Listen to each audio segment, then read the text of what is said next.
আপনাদের কাছ থেকে একটাই কথা বলে বিদায় নিচ্ছি, আমরা সুন্দরভাবে আমাদের পৌর শাখার কমিটি যখন গঠন হবে এখন 2 বছরের জন্য, এইটা যাতে কাজ ভালো হয়, আল্লাহ যেন আমাদেরকে এই কাজের জন্য পছন্দ করেন, কবুল করেন, এই পদার্থ আহ্বান রেখে আমরা আমাদের কথা এখানে আমার কথা সংক্ষিপ্ত করি, ইতি টানি। আসসালামু আলাইকুম ওয়া রাহমাতুল্লাহি ওয়া বারাকাতুহু। পেশ করার জন্য আমি অনুরোধ করব Maulana Faisal Ahmad, founder chairman wisdom.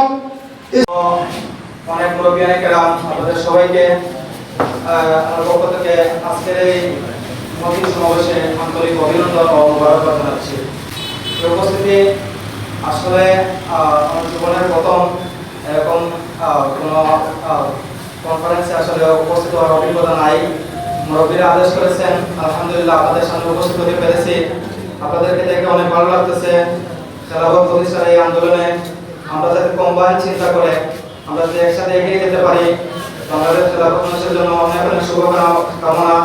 এবং আমার সমস্ত মুরব্বী কেরাম, বাংলাদেশ খেলাফত মানুষের জেলাভিত্তিক সমস্ত দায়িত্বশীলবৃন্দ, আপনাদের সবাইকে আমি আমার পক্ষ থেকে school of wisdom and wisdom ইনস্টিটিউটের পক্ষ থেকে সবাইকে মোবারকবাদ জানিয়ে আমার সংক্ষিপ্ত অনুভূতি এখানে শেষ করছি। আসসালামু আলাইকুম ওয়া রাহমাতুল্লাহ।